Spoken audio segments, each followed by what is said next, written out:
मैं एक गरीब लड़की हूँ। मेरे पिता ने मेरी शादी अंधे इंसान से करा दी। मैंने भी यही सोचकर हाँ कर दी कि अंधा है मगर नेक दिल इंसान है, मुझे प्यार से रखेगा। लेकिन शादी की पहली रात ही मेरे पति की सच्चाई जान मेरे पैरों के तले से जमीन खिसक गई। सतपाल चौधरी आज बहुत खुश थे। खुशी का ठिकाना ना था। हो भी क्यों ना, उसका बरसों पुराना सपना जो पूरा हो रहा था। क्या क्या नहीं सोच रखा था इस दिन के लिए, परंतु अभी भी मन में एक डर सा था। बेटी की शादी अभी इतनी कोशिशों के बाद हो जाए, कोई रुकावट ना आए। चौधरी साहब एक बहुत ही नामी इज्जतदार इंसान थे। इज्जत धन दौलत किसी चीज की कोई कमी नहीं थी। दूर दूर तक कोई काम उनकी उपस्थिति के बिना पूरा नहीं होता था। गांव के सरपंच भी थे, उनकी पत्नी भी उन्हीं के रंग में रंगी थी।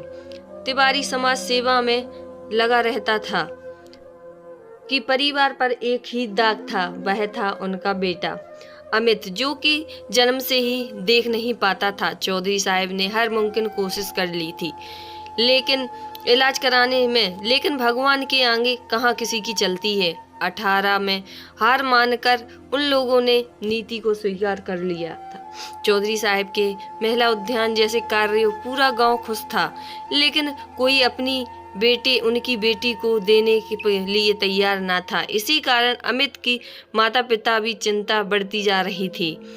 चौधरी साहब ने जैसे तैसे एक गरीब परिवार तलाश और पैसों के बल पर शादी तो हुई, पर तय दिन शादी भी हो गई। लड़की का नाम रीता था। घर वालों ने बड़े प्यार से उसका स्वागत किया।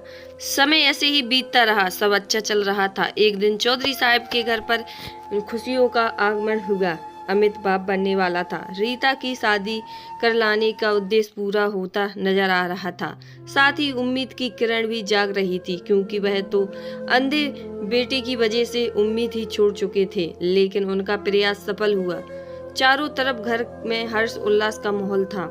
सभी चेकअप रीता के समय समय पर हो रहे थे। रीता तो अनपढ़ थी, एकदम सीधी सादी लड़की। सास डॉक्टर के पास ले कर जाती और अपने धन के दम पर उन्होंने रीता के गर्भ में ही बच्ची की जांच भी करा ली, लड़का है कि लड़की। जिससे पता चला कि उसकी कोख में पल रहा बच्चा एक लड़की है। फिर तो पूरे परिवार के हाव भाव ही बदल गए।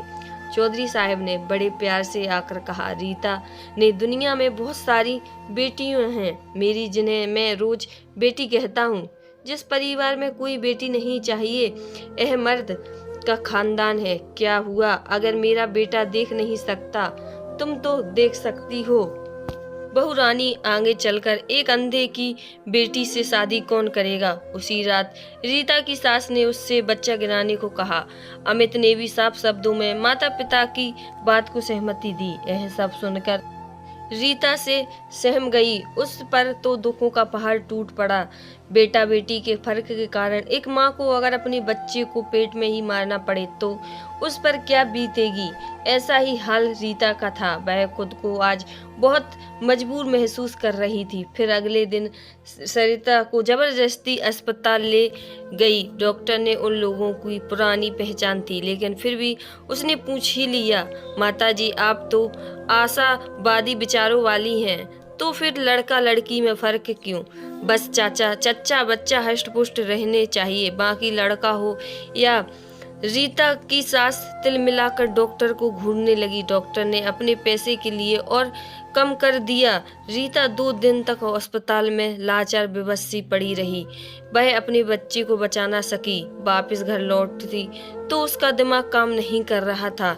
वह लगातार सोच रही थी कि वह एक अंधे पति को अपनाया, उसकी सेवा की, अपना धर्म माना और उस इंसान ने मुझसे मेरा माँ बनने का हक छीन लिया। अब उसके सामने अपने ससुराल वालों का दोहरा चेहरा आ चुका था। उसका मन कर रहा था कि इस शादी को तोड़कर इस दिखावे की दुनिया से निकल जाए, लेकिन समाज की सर में बेड़ियां डाल रखी थी और उन्हें तोड़ने की वह हिम्मत ना कर सकी। चौधरी साहब और उनका परिवार फिर से नई आस लगाने लगे। अमित को तो अंधेरे में भी बेटे का चेहरा दिखने लगा था। रीता अपनी औलाद को खोने का गम नहीं भुला पा रही थी। अगले दिन फिर पड़ोस में एक कार्यक्रम था, जिसमें चौधरी साहब को बड़े सम्मान के साथ सह परिवार बुलाया गया। माइक के सामने रीता ने चौधरी साहब को कहते हुए सुना, बेटियों से ही यह संसार है, बेटियों के बिना घर परिवार की शोभा कहाँ। याद रखना, जिस आंगन में बेटी की डोली उठती है वह आंगन तो धन धान से भर जाता है। सभी जमकर चौधरी साहब की तारीफ कर रहे थे और सारे ही, लेकिन आज रीता के सब्र का बांध टूट गया और वह मुस्कुराते हुए बोली, वह ससुर जी, वह दुनिया को ज्ञान देते हैं। बेटी भाग्यशाली होती है, बेटी लक्ष्मी का रूप होती है और अपने घर को अपने मर्दांगनी का अड्डा बना रखा है, जहाँ सिर्फ बेटा पैदा हो सकता है। अरे शर्म नहीं आई जब अपनी बहू की कोख से बेटी को गिरवा दिया।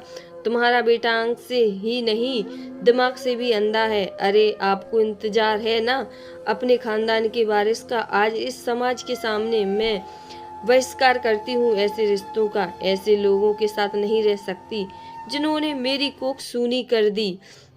वहाँ उपस्थित सभी लोग चौधरी साहब पर थू थू करने लगे। रीता ने अमित से तलाक लेकर अपने जीवन को नई राह एक नारी संस्था के साथ जुड़ गईं।